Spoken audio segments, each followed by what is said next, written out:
What's up, Snorter the crew? It's yours truly, Snorter. Right now, I'm gonna get into Texas rapper lost her life after linking with her ex-boyfriend slash manager. This story is about Enchanting. She's one of Gucci Mane's former artists, or she was still signed, whatever. She another one from that new 1017 that lost her life. Truth be told, I don't know much. I just knew that little fact about her. Nobody wins when the family feels. If everybody could pray for Jen, pray.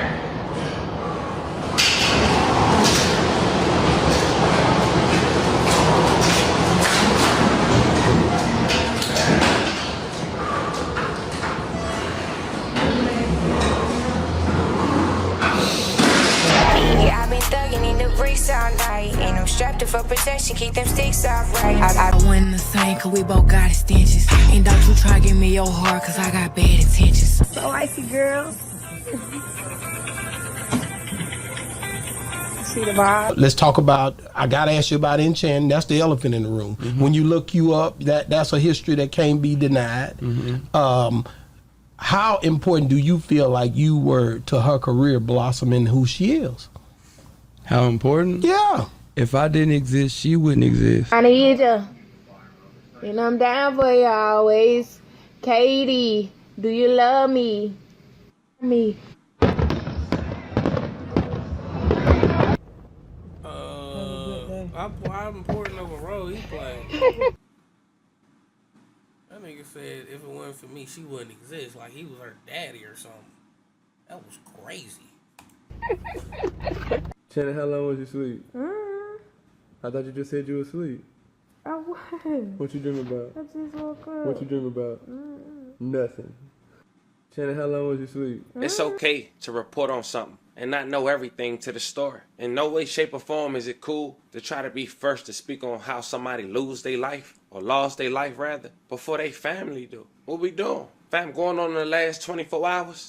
That's all that's been going on social media in regards to a young woman in her mid-20s recently being pulled off life support. Now that news in itself was just released within the last 3 hours of me doing this video. But you have reports going as late as 12 hours ago on how people think she lost her life. And rather that was the truth or not, it gotta be protocols on how we going about things, man. But of course, fam, you know we gonna speak on what's public. Shine light on this case, speak on who this young woman is, speak on what's public about her losing her life and some of her biggest accomplishments in life. And most of all, pay our respects to the victim and her family. So before we go over this one, remember, I don't give you no angle, I just give you the story. So with that being said, make sure you like, comment, and subscribe. We'll jump right to it. Fam, me, Shannon Larry, 26 years old, also go by her rap stage name, Enchanting. My stage name from my coworker. I was working at IHOP. It was like an older lady. This is my homegirl, Laura. Where? So, girl, if you see this.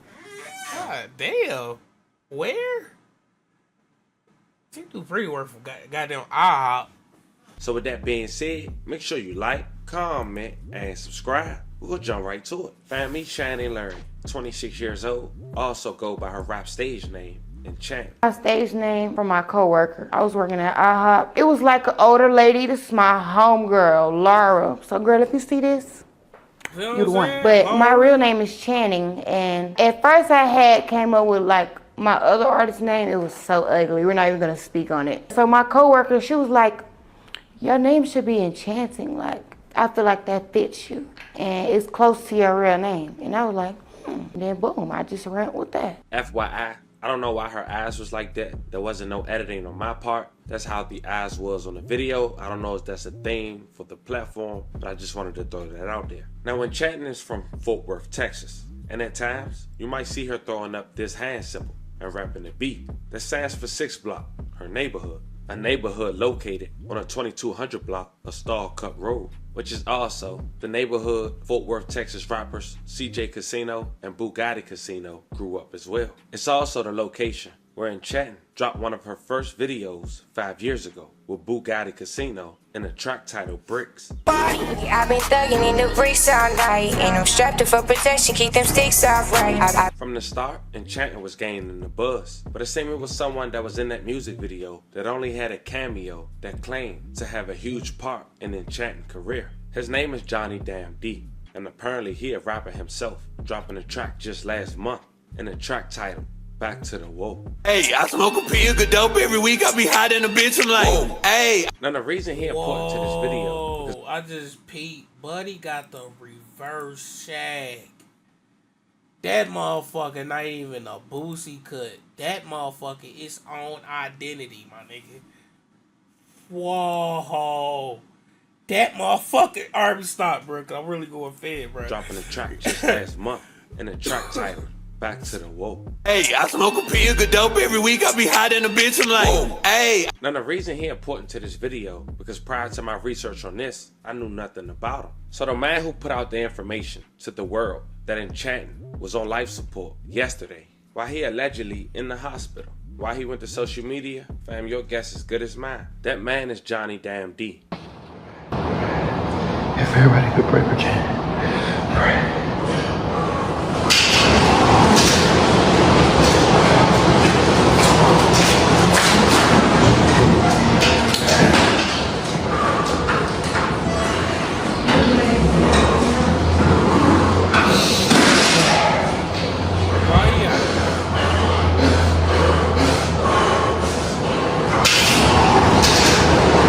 So you see him panicking, and you see him in frantic like he almost did something wrong, recording it in all black. And here's the thing, as I do my research, I find out even on his page by the pictures he was tagged in, he knew her since at least 2019, which is 5 years ago, which is when she was in that music video and he had a cameo. But it's also important to know this. I really couldn't tell exactly how their relationship went, but what I can say is just last year, he threw salt on her name, speaking on her as if it wasn't for him, she wouldn't have no career.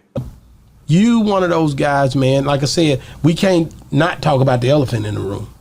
You know what I'm saying? Let's talk about your deal, you being linked with 1017. Mm-hmm. Let's talk about, I gotta ask you about Enchanting. That's the elephant in the room. Mm-hmm. When you look you up, that's a history that can't be denied. Mm-hmm.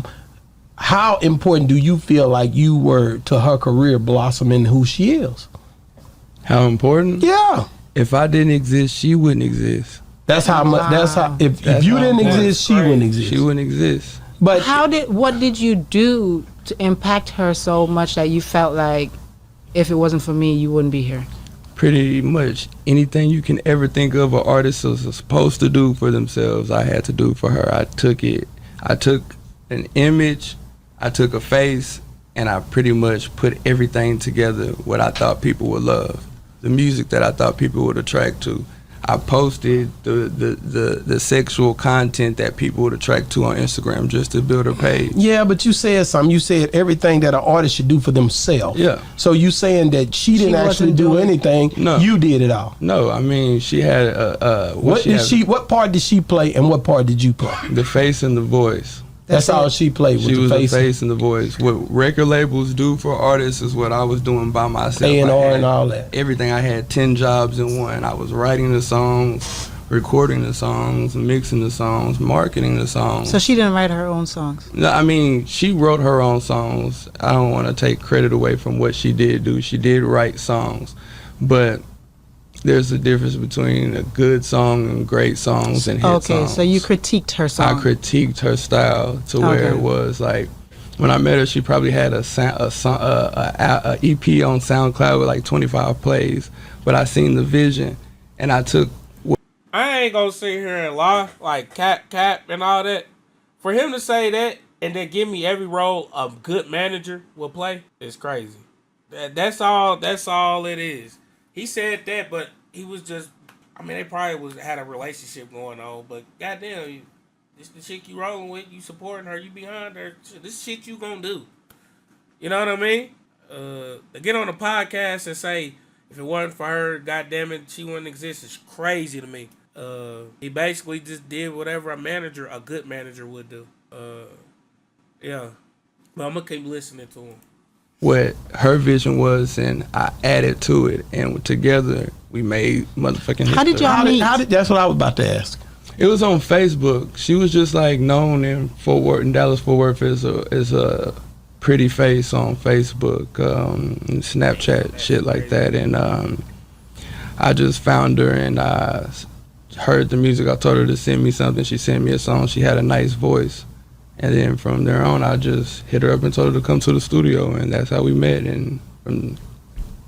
At that time, did you have any other artists you were working with? Yeah, I was working with this artist at the time called Lil Nana, Kiana. She had a song called Beat Up the Pot that kind of got popular around that time.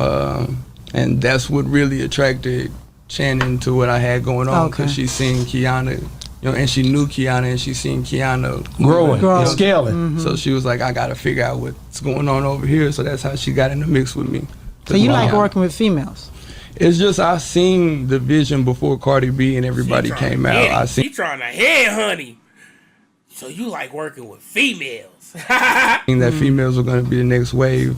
So I was putting together strippers, making them rap and saying, hey, we're going to talk about what y'all lifestyle is at the strip club on album. So before the City Girls, I was trying to create the City Girls. But it's like, you can't get everybody to see the vision. They understand it and they might think, yeah, this sounds good, but you really got to make people believe, you know what I'm saying? And if you ain't, at that time I had no accomplishment, so it was hard to get people to believe that I can make it happen.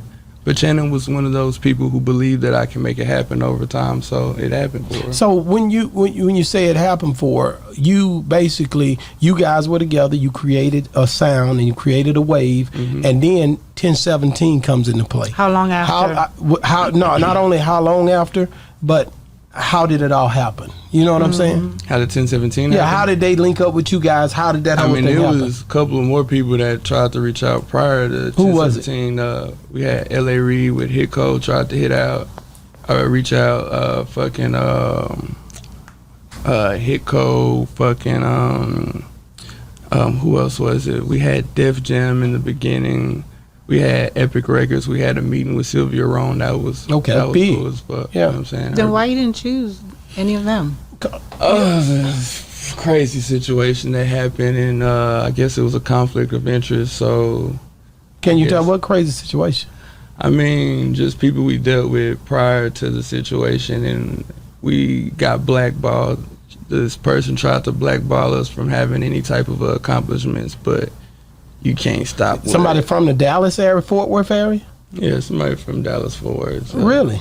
Yeah, they just tried to stop what was going on, and can I research and find out who this person is, or how the hell? We could. Let's be honest out the gate, fam. We know how some people in Texas give it up with women.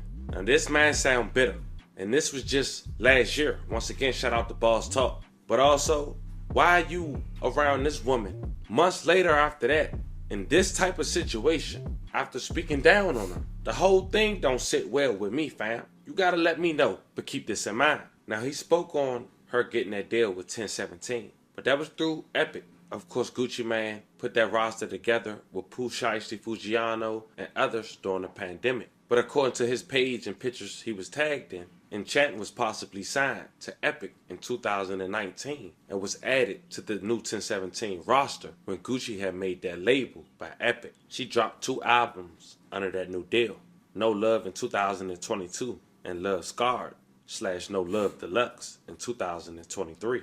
And 7 months ago, she spoke on fulfilling her contract with 2 albums, now exploring other options, no longer signed to Gucci Mane, the new 1017. And if I had a twin, we'll be giving you niggas hell. Well, I send my twin to go, yeah. No, for real, then the next 2 times. Feel me? But that wasn't me. That was my twin. What are you talking about? Man. They're like, oh, he look decent. Girl, you trying to shoot your shot. Oh, nah, that ain't Plies. Duh. They going too hard. Y'all so damn dumb. I'm fucking dead. I want y'all label to go harder for you. What label? So I'm saying 100% independent. Over here. No cap.